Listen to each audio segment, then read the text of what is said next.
C'est en tant que président de la fête de l'île aux enfants que je suis heureux d'inaugurer en ce jour cette sirène d'alarme qui permettra aux habitants de l'île d'obtenir aide et secours dans des délais les plus courts. À partir de ce jour mémorable, personne ne se sentira isolé.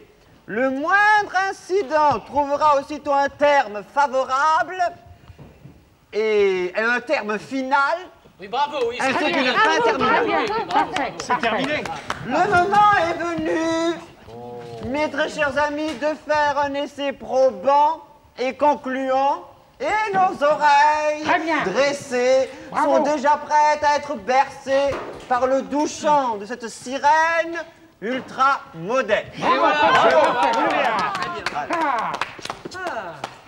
Voilà. Qui va la faire fonctionner, monsieur Dusnob? Je vous propose... Émile Campagne. Notre facteur a l'habitude de parcourir sans arrêt l'île en tous sens et il est donc au courant des moindres incidents. Pour sûr, François, je suis très touché de votre faveur, mais la distribution du courrier ne saurait souffrir une autre occupation, même bénévole. Hein. Mon devoir est de refuser. Vous avez parfaitement raison, facteur. Pour faire fonctionner la sirène, il faudrait quelqu'un de libre, quelqu'un de dévoué, quelqu'un d'efficace, quelqu'un... Merci François, mais ne te fatigue pas. J'ai tout de suite compris que tu voulais parler de moi. Et Casimir, je n'avais pas terminé ma phrase. Non, je voulais ajouter efficace et modeste. Ah, mais vas-y, continue, j'adore les compliments.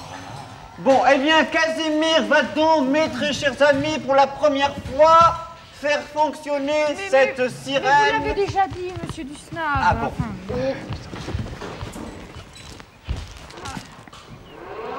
Oh, bravo! Formidable! Oh, merveilleux, vous entendez ça, là? À toi de jouer. Tu sais, Léonard, si j'avais beaucoup d'argent, j'achèterais un gros gâteau. Et pourquoi faire? Bah, pour le manger, tiens, pardi. Et après? Après quoi? Ben, l'avoir mangé. Bah, après l'avoir mangé, j'achèterais un deuxième gros gâteau. Et pourquoi faire? Pour le manger, tiens, pardi. Bon, et après? Après quoi? L'avoir mangé. Après l'avoir mangé? Oui. J'achèterais un troisième gros gâteau. Quoi? Tu aurais encore envie d'un gâteau après en avoir mangé deux? Bah, je crois que oui. Tu en es sûr? Comment veux-tu que j'en sois sûr? Je crois que oui. Maintenant, mettons que tu aies beaucoup d'argent. Oh oui. Oh oui. Que tu achètes 3 gros gâteaux. Que tu les manges. Qu'est-ce que tu ferais après? Après? Oui. Bah, je me paierais un grand bol de chocolat au lait pour faire passer mes 3 gros gâteaux. Et après? Après? Oui. Après, ben, je m'achèterais des glaces au caramel, à la vanille, au chocolat, à la fraise, à la pistache. Ça rafraîchit. Bon, et après? Après? Oui. Après, j'en sais rien, moi. J'en sais rien du tout. Après...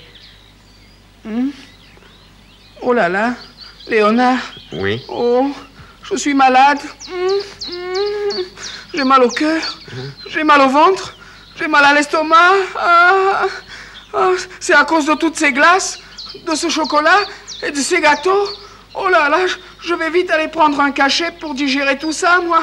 Oh là là là là là là.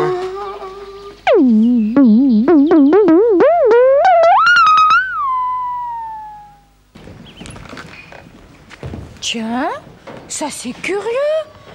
J'avais posé mes nouveaux bonbons sur le bord du kiosque. Mais qu'est-ce que j'en ai fait? Tu as perdu quelque chose, Julie? Ben non, ça n'est rien, Casimir, mais j'ai dû oublier mes nouveaux bonbons chez moi ou au port. Enfin, mais ce n'est pas rien. C'est très grave. Enfin, je comptais goûter ces nouveaux bonbons aujourd'hui.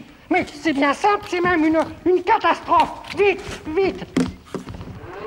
Mais Casimir, tu es fou, mais qu'est-ce que tu fais? Arrête ça tout de suite, enfin! Julie va vous informer de la catastrophe. Oui, respire. Mais c'est-à-dire que... Hein? que j'avais égaré mes nouveaux bonbons. Quoi? Et tu nous as dérangé pour ça? Oh, ben ça, alors. Je vous assure que c'est Casimir. Moi qui avais un télégramme pour Monsieur Beauchesne, j'y cours, j'y vole. Enfin, Casimir, faut pas faire fonctionner la sirène pour rien. Mais enfin, je ne savais pas, François. Bon, écoute, je te promets, je ne l'utiliserai plus inutilement. Bon, bah, il ne nous reste plus qu'à repartir. Moi qui étais en train de peindre un superbe tableau. Coucher de soleil embrasé, le soleil étincelle de mille feux. Quoi? Embrasé? 1000 feux? Mais il ne faut pas perdre son temps. Vite, vite, préparez-vous. Mais pourquoi donc, Casimir? Pourquoi donc? Mais voyons, embraser 1000 feux, mais c'est très grave. Allez chercher de l'eau, il faut jeter des seaux d'eau sur le tableau de Monsieur du Snob. Bon, Casimir, décidément, je crois que tu n'as rien compris. Désormais, il est préférable que tu n'approches plus jamais de cette sirène. Hein? C'est terminé. Bon, ça va, j'ai compris.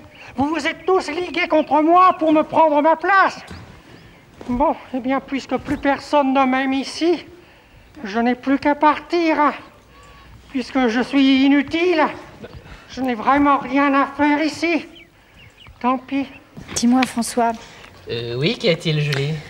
je trouve que tu as été un peu brusque tout à l'heure avec Casimir. Que fais-tu? Par moment, il ne fait que des bêtises.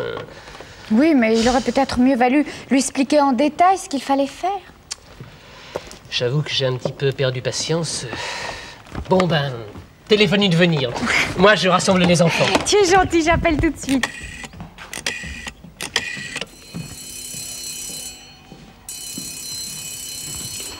Allô? Allô, Casimir? Ah, Julie.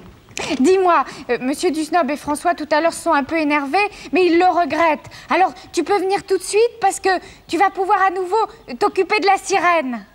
Bon, alors, si c'est toi qui me le demandes personnellement, j'accepte. D'accord, arrive. Il arrive tout de suite. Parfait.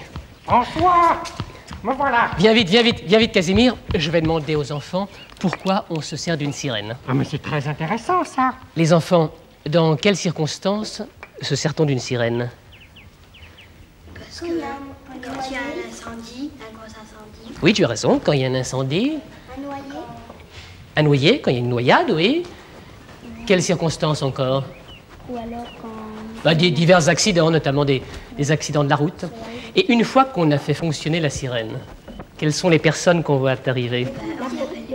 Il y a les pompiers pour un incendie, évidemment. La police, la gendarmerie. L'ambulance. Voilà, exactement, une ambulance avec les ambulanciers. Et tu sais, Casimir, on donne un coup de sirène pour un feu de cheminée, 2 coups de sirène pour une noyade ou un accident de la route, 3 coups de sirène pour un incendie et 4 coups de sirène pour un gros incendie. Bon, bah écoute, je m'en souviendrai. C'est parfait. Je vais enfin savoir faire marcher la sirène et je te promets, je ne me tromperai plus. Tant mieux. Sois tranquille, Julie. François et les enfants m'ont tout expliqué. Je serai un excellent gardien de sirène. Oh, je suis bien contente, Casimir, tu sais.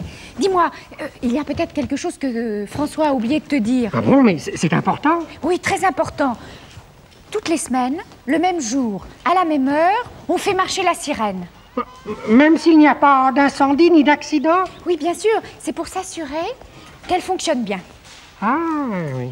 Et on n'a pas encore fixé ni l'heure ni le jour. Hein. Ah non, pas encore. Alors ça pourra être aujourd'hui. Et maintenant? Ah! Casimir! Ça marche! On peut! Il y a le feu! Non, c'est par ici, Allez, exercice Julie, pour c'est tout le Julie. monde. Ah, Julie, qu'est-ce que tu as? Tu études pas, Julie. Julie, appuie-toi, là. Voilà. Oh, Casimir! Qu'est-ce qui se passe, Julie? Oh, elle a de la fièvre. Non.